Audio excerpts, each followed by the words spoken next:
The storm had returned to the colony again. It always came back the same way, like a curse that never forgot its victims. From the broken towers and rusted pipes above, the green clouds swirled and gathered. They carried the acid rain that fell every day, melting steel beams and turning glass into scars. No roof lasted long here, no wall stood without wounds, and no person stepped outside unless they had no choice. Joran was one of the few left in this dead place. Others had abandoned it years ago when the skies first turned poisonous, but he stayed behind. He was a mechanic, a fixer, a man who had grown old with grease in his hands and smoke in his lungs. If the colony was a graveyard, then his small workshop was the lantern burning in the dark. He did not stay for pride or loyalty. He stayed because he did not know where else to go. Inside his shop, a mess of gears, wires, and old machines surrounded him.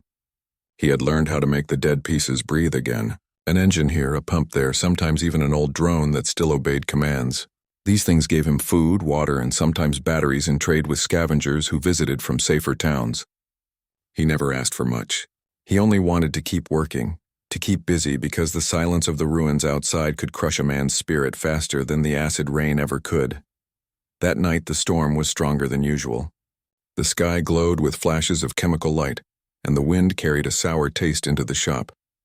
Joran tightened the seals of his windows and focused on repairing a broken water purifier. His fingers, stained with black grease, moved with the speed of habit. Every sound of thunder outside, every hiss of acid on metal he ignored. He had heard it all before. Then, in the middle of the storm, he heard something else. At first, he thought it was another crack of metal falling under the rain, but this sound was higher, thinner, almost like a cry. He froze, holding his tool still in his hand. Again it came, soft, broken, and almost painful to hear. It was not the voice of the wind, not the groan of machines. It was alive. Joran's first thought was simple. No one could be outside in this storm. No human would survive without full armor, and no scavenger would be foolish enough to travel now. Yet the sound came again, a long, trembling note, weaker this time, like something small and helpless calling for help. His chest grew tight, against reason, against habit. He put down his tool, pulled his old mask over his face, and stepped outside into the rain. The acid stung against the thick plastic of his coat. He moved carefully across the broken yard, his boots sinking in black water.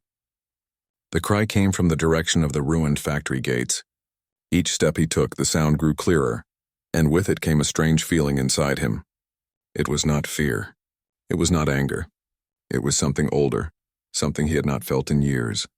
A pull of responsibility. When he reached the gates, he saw it. At first, he could not understand what he was looking at. A small shape crouched on the ground, shivering, its skin steaming under the acid drops. Its body was covered in cracked scales that glistened like wet stone. Tiny wings clung close to its sides, too weak to shield it.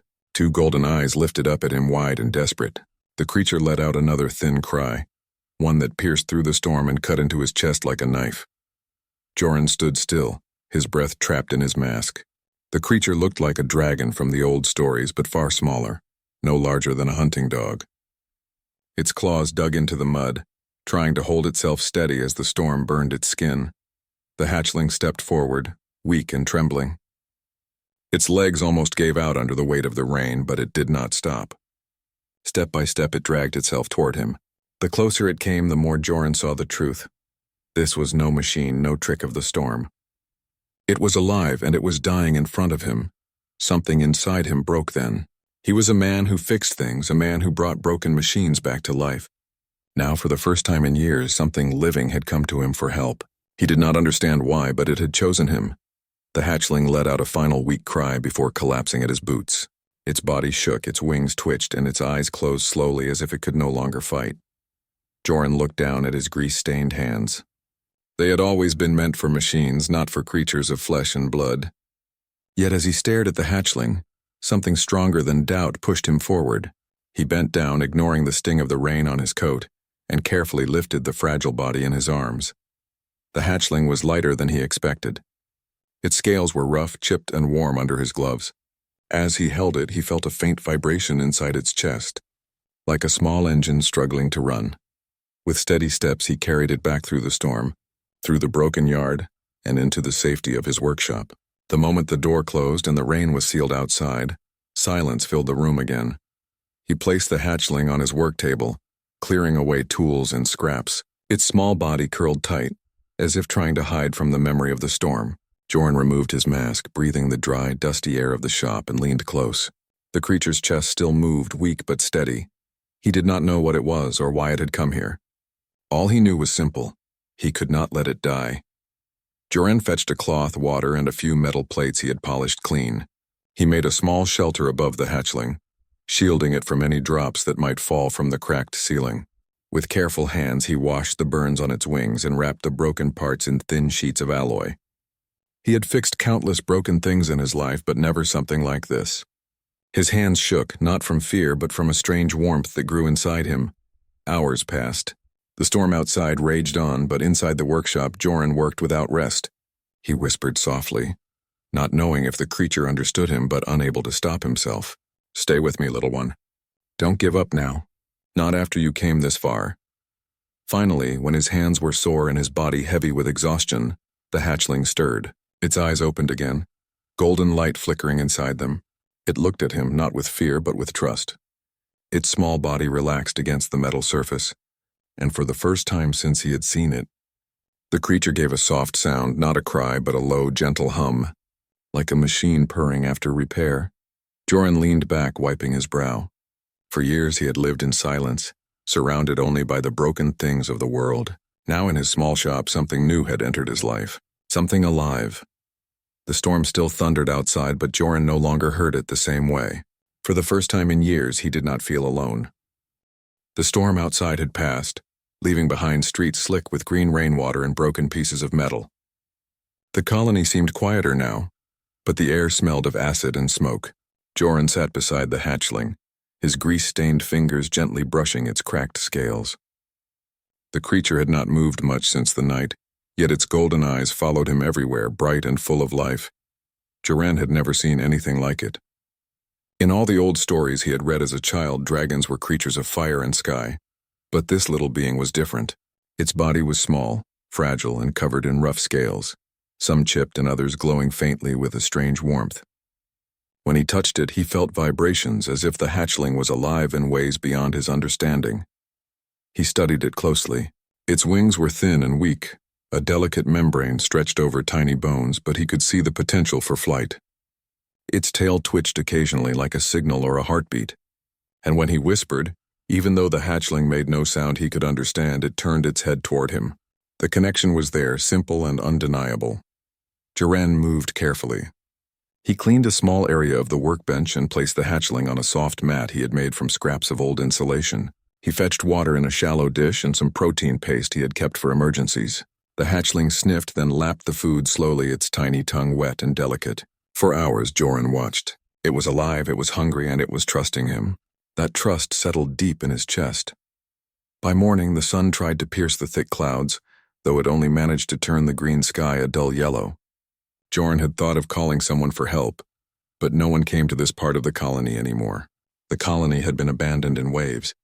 People had fled when the skies first became acidic and the machines stopped running. Joran's workshop had been left alone because scavengers thought nothing of value remained. And now with the hatchling, the place felt alive again. He spent the next days tending to it. He patched its broken wings with thin sheets of alloy, using tools to make delicate braces. He learned to mix the paste for food and water in a way it could digest. And slowly he began to talk to it. "You'll fly again," he said softly one morning, lifting the hatchling onto his shoulder. "I don't know how, but we'll get there, together." The hatchling tilted its head as if it understood, making a soft trill that vibrated in Joran's chest. It moved with him when he walked, clinging to his coat. It did not speak, yet Joran felt its thoughts in small ways. Sometimes it would paw at a broken machine, nudging a lever or a wheel as though it wanted to help. Other times it would curl up on his workbench, watching him repair engines and generators. The connection grew stronger every day. Joran had begun calling it Ember, though he did not know if it recognized the name. Ember was more than a creature. It was a puzzle, a mystery. Its body radiated small pulses of energy, soft and steady. Sometimes, when he held it close to a broken generator, he noticed the lights flicker. He tested it carefully, moving it near small machines, and found that its energy could interact with metal and electricity. The realization made him both excited and careful. This little hatchling was not just fragile.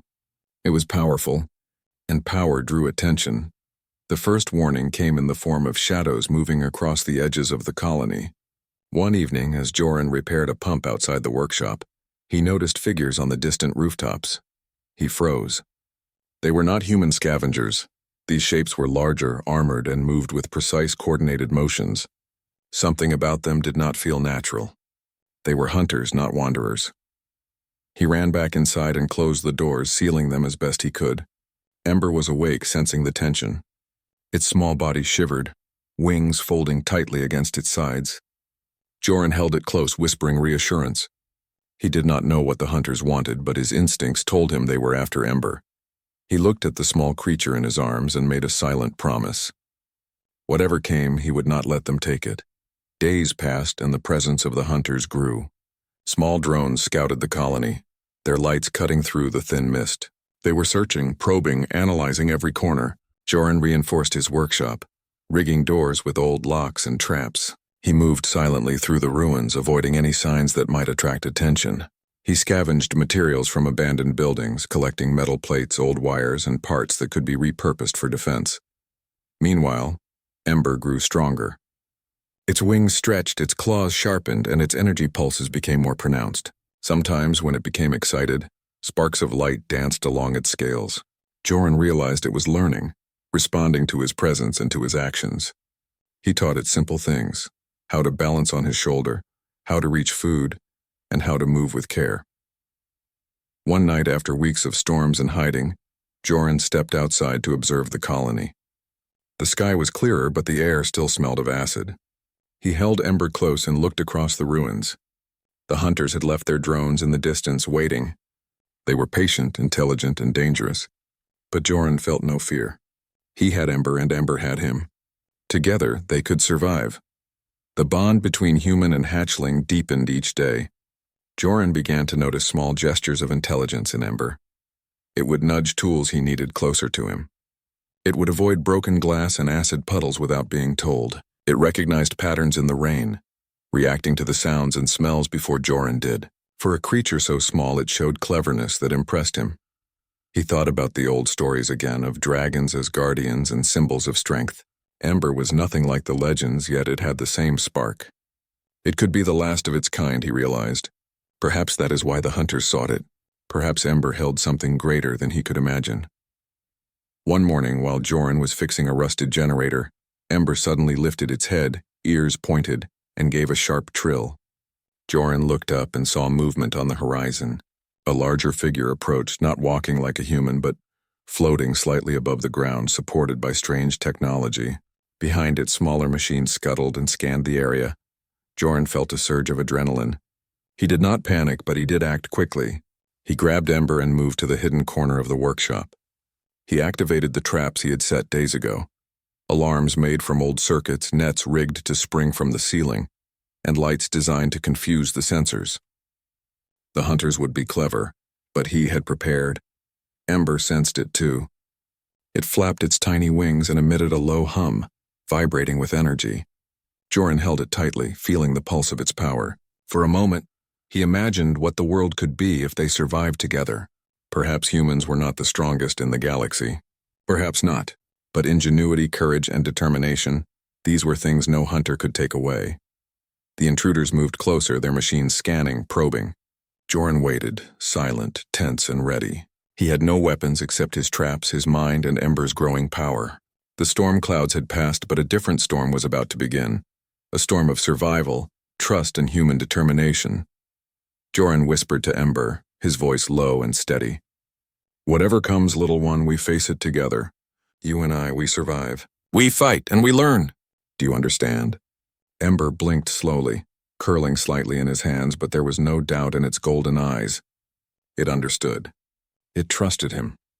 In that quiet moment amid the ruins of the colony, Joran felt something he had not felt in years. Hope. For the first time, he realized that this little creature, fragile and strange, had given him a purpose beyond machines. He would protect it. He would teach it, and perhaps together, They could show the world that humans were not defined by weakness but by resilience, courage, and heart. The colony was dangerous. The hunters were relentless, but Joran did not flinch. He had Ember, and he had a mind that refused to surrender. They were strangers to each other, yet companions by fate. And in the acid-stained rain of the world outside, that was enough to begin a new story. The ruins of the colony were quiet in the early morning, but the silence was only an illusion. Across the broken streets, shadows moved swiftly and purposefully. Machines glided over puddles of acid rainwater, scanning for any signs of life. Joran felt it in his chest, the approaching danger. He tightened the strap of his coat and held Ember close, feeling the small vibrations of its energy against his hands. The hatchling seemed restless. Its golden eyes flicked toward the windows of the workshop, ears swiveling as it sensed the machines outside. Joran whispered to it softly, his voice calm but firm. "They are coming. Stay close to me. Don't panic. We have to think. We have to survive." Ember chirped in response, a low hum vibrating from its chest almost like a drumbeat. Joran understood the rhythm. It was alert and ready. He had not seen this reaction before. The little creature was learning, adapting, and somehow it knew the danger before he could fully see it. The first encounter happened midday. A small patrol of machines advanced on the workshop, their scanning lights cutting through the dusty air. They were sleek, built with black metal and glowing panels. Joran could tell they were not simple scavenger bots. They were hunters. Their sensors were precise, their movements coordinated. Joran did not run. He had prepared for this. The traps he had set days ago would be the first line of defense. He positioned Ember on a small elevated platform near a broken console. The hatchling watched, curious, its tiny claws gripping the edges. Joran pulled a lever, sending a cascade of wires to activate an old mechanical net. The net sprang upward, entangling the first machine. Sparks flew as metal clashed with metal, and the second bot paused, scanning for the source. Joran's heart pounded. He had only seconds to act. He activated a small pulse generator, sending a shockwave that disabled the nearest machine's sensors. Ember flapped its wings in excitement, letting out a chirp that vibrated across the workshop floor. The hunters adapted quickly. They began moving in formations, trying to surround the workshop. Joran knew he could not fight them head-on. There were too many, and their technology was far superior. But he had something they did not: creativity, unpredictability, and Ember. He began to improvise. Pipes became barriers, loose boards became tripwires. He guided Ember to use its small energy pulses, letting it touch wires and connectors to activate old systems. The hatchling's glow increased slightly, faint but powerful enough to interfere with the hunters' machines. The battle lasted hours. Joran ducked behind steel beams and shouted commands to Ember. The hatchling responded, flitting from surface to surface, its claws and energy pulses disrupting the hunters' formations. Machines fell, sparks flying as Joran's ingenuity combined with Ember's strange power. But the victory was temporary. The larger hunter arrived, a massive drone towering above the rest, its armor glinting in the dim light. It moved with purpose, its sensors scanning for Ember directly. Joran felt a cold fear. This one was not a scout or a simple bot. It was the leader, and it knew exactly what it wanted. He grabbed Ember and held it tightly, moving to the back of the workshop where a collapsed staircase led to the upper floors. The hatchling chirped urgently, sensing the approach of danger. Joran whispered encouragement. "We can do this. We can survive. Just trust me, Ember." The large hunter reached the workshop entrance, its metallic voice scanning for life forms. Sparks of energy ran along its frame as it activated advanced scanners. Joran knew it could see through walls, but there were blind spots. He led Ember through a narrow corridor, ducking behind rusted machinery. His mind raced, calculating every step, every movement. Ember's small wings allowed it to leap onto high surfaces, and it began to interfere with the hunter's scanners. The energy pulses from its body caused flickers and glitches, giving Joran the openings he needed. Together, human and hatchling moved like one being, anticipating each other's actions without speaking. Hours of stealth and maneuvering brought them to a small hidden exit, partially blocked by fallen debris. Joran pushed and lifted, clearing the way. The air outside smelled of acid and dust, but it was freedom. Momentary though it was. He glanced back at Ember, whose golden eyes glowed with determination. "Almost there," he whispered. "Just a little further." The hunter outside detected the movement and advanced, but Joran was ready. He had rigged a final trap using old fuel canisters and broken piping. With a calculated strike, he triggered an explosion that sent fire and smoke into the path of the hunter, temporarily disabling it. Ember shrieked in excitement, hopping from one ledge to another, its wings spreading as if ready to take flight. Joran did not waste time. He sprinted through the ruins with Ember on his shoulder, weaving between broken structures and piles of debris. The storm clouds in the distance threatened more acid rain, but he pushed forward. Every step, every breath was a battle, but he refused to give up. They reached a small tunnel leading beneath the colony, a place few had explored in years. Joran knew it was risky, but it offered shelter and secrecy. He lowered Ember gently onto the ground, letting it move ahead and scout the path. The hatchling chirped and ran, its small energy pulses illuminating the dark corridor. Joran followed, his tools clanging softly, ready for anything. Hours passed in the dark tunnels. The hunters searched above, unaware of the humans below. Joran rested briefly, watching Ember explore, its curiosity returning despite the danger. The bond between them had strengthened. The hatchling no longer saw him as just a caretaker. It saw him as a partner, someone who could protect and guide. Joran thought about the machines outside, the hunters who pursued them, and the colony that had been abandoned for years. He realized something important. This was not just survival. It was a test of ingenuity and courage. Humans were fragile, yes, but they could adapt in ways no machine could predict. Ember returned to him, curling against his chest. Its small body vibrated with energy, sending warmth through his arms. Joran smiled faintly. "You are learning fast," he said. "We may be small, but we are clever. We can fight them or at least stay one step ahead." Night fell in the tunnels and the colony above seemed quiet once more. Joran tended to Ember, giving it food and cleaning its scales. The hatchling hummed softly, almost like a song of reassurance. Joran realized he had begun to depend on that sound. It reminded him that they were not alone. As they settled for the night, Joran thought about the future. The hunters were relentless, but they were predictable in their methodical approach. Humans were not. He had tools, traps, and a hatchling that could interact with technology in ways he could not fully explain. Together they had a chance. The next day would bring new challenges. The hunters would search more aggressively, and Joran would have to use every ounce of his skill and creativity. But he was ready. Ember was ready. They had survived the first attack, and the bond between human and hatchling had grown stronger. For the first time in years, Joran felt hope that went beyond mere survival. Hope that they could outsmart the hunters, protect the hatchling, and perhaps in some small way, show the world that courage, creativity, and determination were as powerful as any machine. He looked down at Ember, its golden eyes meeting his. "We have survived the storm so far," he whispered. "Tomorrow we fight again and we win together." Ember chirped softly, a vibration of agreement and trust. Joran smiled, feeling a warmth he had not known in years. The storm was not over, but for now they were safe.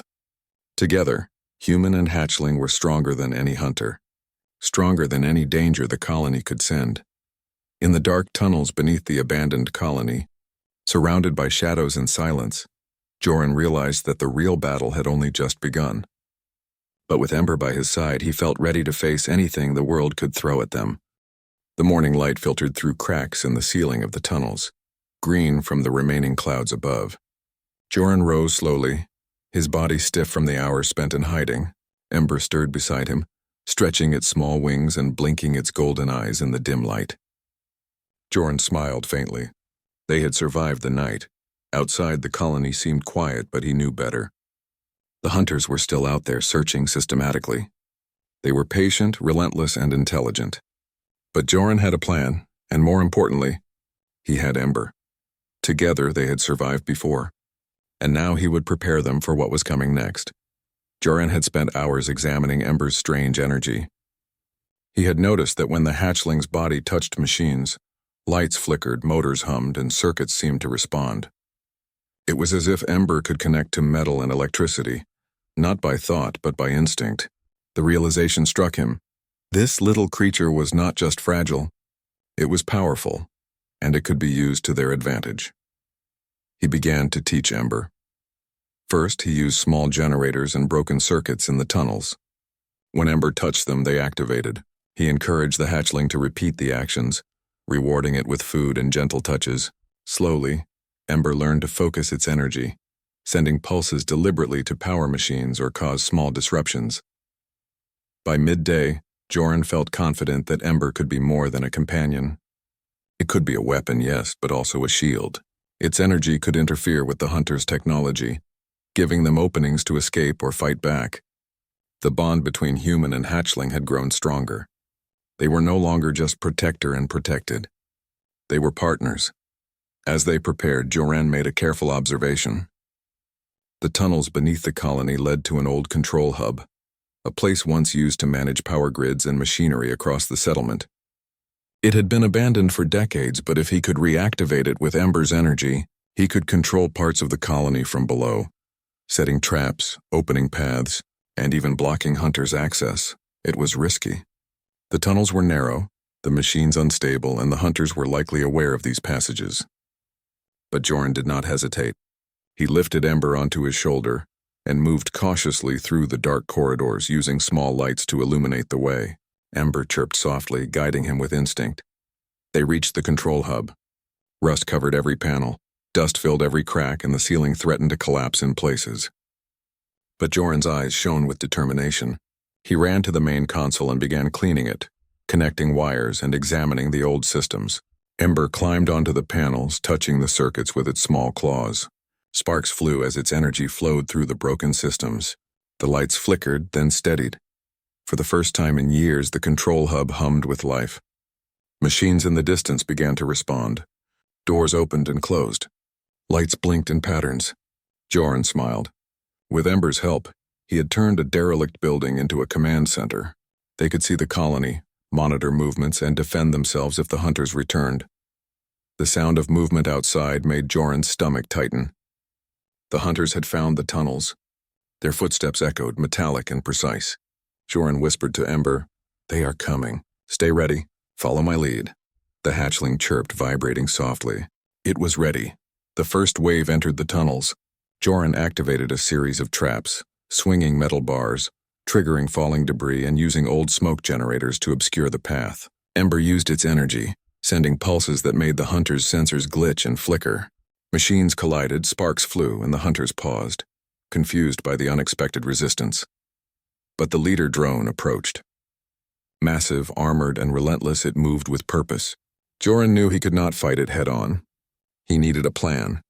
He guided Ember to a terminal connected to the colony's old power grid. "Use your energy here," he whispered. Ember stepped forward, pressing its small claws against the panel. A wave of golden pulses surged through the circuits, spreading across the hub. Lights flickered violently. Machines hummed and groaned. The leader drone stumbled, its sensors overloaded by the surge. Smaller machines paused or malfunctioned. Joran used the opportunity to act. He grabbed tools, setting fires in key locations, swinging levers, and opening doors to redirect the hunters into traps he had set earlier. Ember flapped its wings, sending more pulses, interfering with their coordination. The hunters were clever, but humans and dragons together were unpredictable. Hours passed as they fought through the tunnels. Joran moved with precision, knowing every weak point and using every advantage. Ember responded instinctively, striking where needed and avoiding danger. They worked as one, human and hatchling, using creativity, courage, and determination against overwhelming odds. Finally, they reached a large chamber near the center of the colony. Broken machinery littered the floor and the ceiling opened to the sky in parts. Acid rain had not yet reached inside, leaving the area dry. Joran looked around. This was the perfect place for their final stand. He set up barricades using old metal plates and broken crates. Ember perched on a high platform, its golden eyes glowing, energy pulses ready. Joran whispered, "This is it, Ember. Together we can stop them." The hatchling chirped, vibrating with excitement. The hunters arrived. The leader drone was first, followed by smaller machines, all moving in formation. They paused, scanning the chamber, but Joran was ready. He triggered the traps he had set, sending debris and fire in their path. Ember unleashed a concentrated energy pulse, disrupting the leader's systems. Sparks flew, metal groaned, and the hunters faltered. Joran charged forward, using his tools to create chaos. Machines stumbled, collided, and malfunctioned. Ember leaped from platform to platform, striking where needed, its small body glowing with energy. The hunters were powerful, but they could not adapt to the combination of human ingenuity and dragon instinct. The battle raged for hours. Jorn's arms ached, his body was bruised, but he did not stop. Ember never left his side, attacking, defending, and guiding him. The hunters were forced to retreat, damaged and confused. Jorn watched as the last machine stumbled out of the chamber, sparks flying, systems failing. Silence fell. The storm above had returned, but inside the chamber there was calm. Jorn looked at Ember, its small body glowing softly, wings folded. He smiled, exhaustion and pride mixing together. "We did it, little one. We survived. We fought and we won." Ember chirped, a sound of agreement and trust. Jorn realized something important. This victory was more than survival. It was proof. Humans were not the strongest, not the fastest, but they were clever, resourceful, and brave, and with trust and determination, they could overcome even the most powerful foes. Jorn knew the hunters would return. They always did. But he also knew they were ready. With Ember, they had learned to fight together, to adapt, and to use every advantage the world offered. The colony, once dead and broken, now had hope. The hatchling climbed onto his shoulder, nuzzling against his cheek. Jorn laughed softly, a sound he had not made in years. "We are partners now, Ember. We survive together. We fight together. And we will show them that humans and dragons can be unstoppable." Outside, the storm raged, green clouds swirling and lightning flashing. But inside the chamber, in the quiet after the battle, human and hatchling rested. They were not just survivors. They were a team, ready for the challenges ahead. Jorn cleaned Ember's scales and adjusted the braces on its wings. The hatchling hummed softly, content. Jorn looked around the chamber at the machines they had reactivated and the traps they had used. The colony was no longer just ruins. It was a place they could defend. It was a home. For the first time since the acid rains began, Jorn felt hope that went beyond mere survival. Together with Ember, he could face any challenge. Together they were stronger than any hunter. Together they were a spark of life in a world of decay.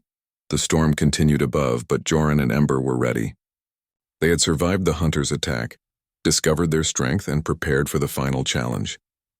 The bond between human and hatchling was unbreakable, their courage unwavering. Tomorrow would bring new dangers, but they would face them together. And in the acid-stained sky of the colony, fire and energy glimmered. Not just from storms, but from the determination of human spirit and dragon instinct united. The storm had returned, heavier than before. Acid rain fell in sheets, sizzling as it struck the metal and stone of the colony. Jorn stood at the edge of the control hub. Ember perched on his shoulder, its golden eyes glowing with steady energy. The colony trembled under the roar of the storm, and the hunters were coming once again, larger and more numerous than before. Jorn did not flinch. He had learned through the nights of hiding, the hours of preparation, and the battles in the tunnels that survival depended on cleverness, courage, and trust. Ember had grown stronger, its energy pulses more controlled and more powerful. Together they were ready to face the hunters. The first wave arrived at the gates of the control hub. Jorn had spent hours rigging traps, redirecting channels of power, and preparing every weak point for a controlled defense. Ember stepped forward, wings spread slightly, glowing faintly in the green light of the storm. The hatchling emitted a hum that vibrated through the metal floor. Jorn could feel the pulse of its energy, ready to act. The hunters moved with purpose. Their leader drone advanced first, its sensors scanning, searching for Ember. The smaller drones followed, forming a shield around it. But Jorn had learned their patterns. He activated a series of traps, sending debris and falling metal into their path. Sparks flew and machines stumbled, disrupted by the combination of human planning and dragon instinct. Ember leaped forward, touching the panels Jorn had prepared. A surge of energy flowed through the circuits, sending pulses across the control hub. The machines froze, their sensors overloaded. Sparks danced across metal surfaces as systems glitched. The hunters roared in mechanical frustration, but Jorn remained calm, directing Ember to key points in the hub. He had realized something important. Ember's energy could interact with the colony itself. Old generators, long dormant, responded to its touch. Doors opened and closed, old security systems activated, and lights flickered, confusing the hunters. It was more than a fight. It was strategy. Human ingenuity guided Ember's power, and together they became unstoppable. The leader drone adapted, sending smaller machines to flank them from the side. Joran anticipated the movement, activating another trap that sent sparks and debris toward the attackers. Ember followed his guidance, pulsing energy at the right moments, striking key points to disable sensors and motors. The smaller machines collapsed, their systems fried by the combination of electricity and Ember's energy. But the fight was not over. The leader drone advanced toward Joran directly, its sensors locking on. The metal frame gleamed in the dim light, moving with precision and strength that Joran could not match physically. He held Ember close and thought quickly. There was only one chance. He moved toward the main power conduit, guiding Ember to focus its energy into the central system. The hatchling's body glowed brightly as it pressed against the conduit. A surge of golden pulses shot through the colony's power grid. Machines of all kinds shuddered and roared as energy flowed where it had not moved in decades. The hunter drones faltered. Sparks flew. Their systems overloaded. The leader drone screamed in mechanical frustration, unable to process the unexpected surge. Joran seized the moment. He directed Ember to move along the panels, touching specific nodes with its claws and wings. Energy surged in patterns that Joran had calculated in seconds. Machines malfunctioned. Doors slammed shut on the hunters, trapping them temporarily. Sparks lit the dark corners of the chamber as the humans and hatchling worked in perfect harmony. The battle raged for hours. Joran moved tirelessly, using his hands, tools, and wits to manipulate the environment. Ember responded instantly, its energy pulses precise and powerful. The hunters had strength, but they lacked unpredictability. Human creativity combined with dragon instinct was a force they could not withstand. As the sun began to break through the clouds, painting the colony in pale green and yellow light, the last of the hunter machines began to falter. Sparks flew, motors whined, and circuits died. The leader drone, damaged and struggling, attempted one final advance. But Ember flared its energy in a controlled burst, striking the machine directly. Its systems failed and it collapsed with a deafening crash. Silence returned to the colony. The storm continued, but the hunters were gone. Joran lowered Ember from the power conduit, letting it perch on his shoulder again. The hatchling's golden eyes blinked and it gave a soft hum, vibrating with contentment. Joran smiled, exhausted but elated. They had survived. They had won. Not by strength, not by firepower, but by determination, ingenuity, and trust. The humans who had been abandoned by the colony had always been thought weak and fragile. Yet here they stood, triumphant, alongside a creature many had believed impossible. Joran looked around the control hub. Old machines that had been silent for decades hummed with life. Doors opened automatically, lights flickered on, and the systems of the colony began to awaken. He realized that the colony, though battered and broken, could now be restored with Ember's help. Life could return, even in a world poisoned by storms. He reached down and gently stroked Ember's scales. "We did it, little one. Together we showed them what humans can do." The hatchling chirped, leaning into his touch. Its wings flexed slightly as if testing their strength. Joran knew that in time Ember would fly fully, and they would face the world beyond the colony together.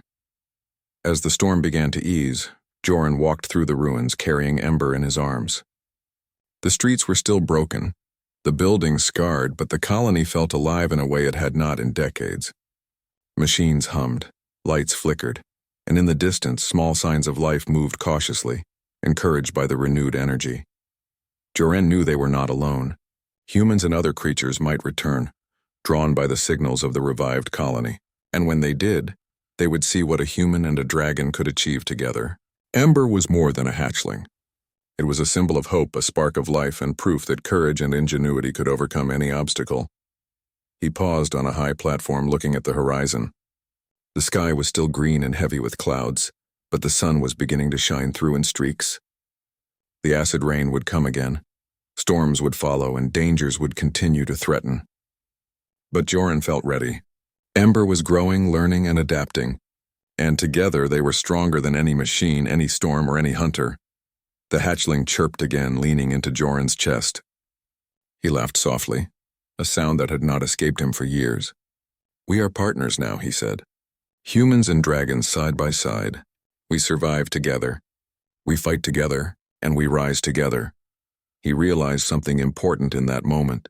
Humans were not the strongest, the fastest, or the most powerful beings in the galaxy, but they had something no machine, No hunter, no storm could ever take away. Determination, creativity, and heart. That was their gift. And with Ember by his side, that gift became unstoppable. The colony began to hum with life. Jorn moved carefully, checking systems, repairing what was needed, and guiding Ember as the hatchling explored its surroundings. Its wings stretched, testing the air, and Jorn knew the day would come soon when Ember would fly fully. And when that day arrived, the colony would be ready. Humans and dragons together, ready to face the skies beyond. Jorn knelt beside Ember, looking into its glowing golden eyes. "We have survived storms, hunters, and danger," he whispered. "But this is just the beginning.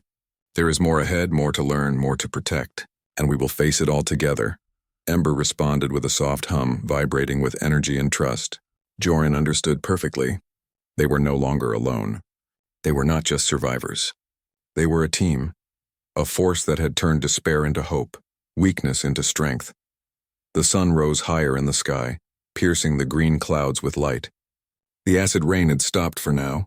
The colony, once broken and abandoned, began to feel alive again. Jorn stood. Ember perched on his shoulder and looked toward the horizon. Beyond the ruins, beyond the storms, beyond the hunters and machines, there was a world waiting. And humans and dragons would face it together. The colony would survive. Ember would grow. And Jorn knew that this was not just a story of survival. It was a story of trust, courage, and the power of the human spirit. No matter what came next, Jorn and Ember were ready. Side by side, they would rise. The colony, the hatchling, and the human mechanic were proof that even in a world of storms, life, courage, and hope could endure. They were partners. They were strong. They were unstoppable. And together they would face the skies, showing the universe the true gift of humanity.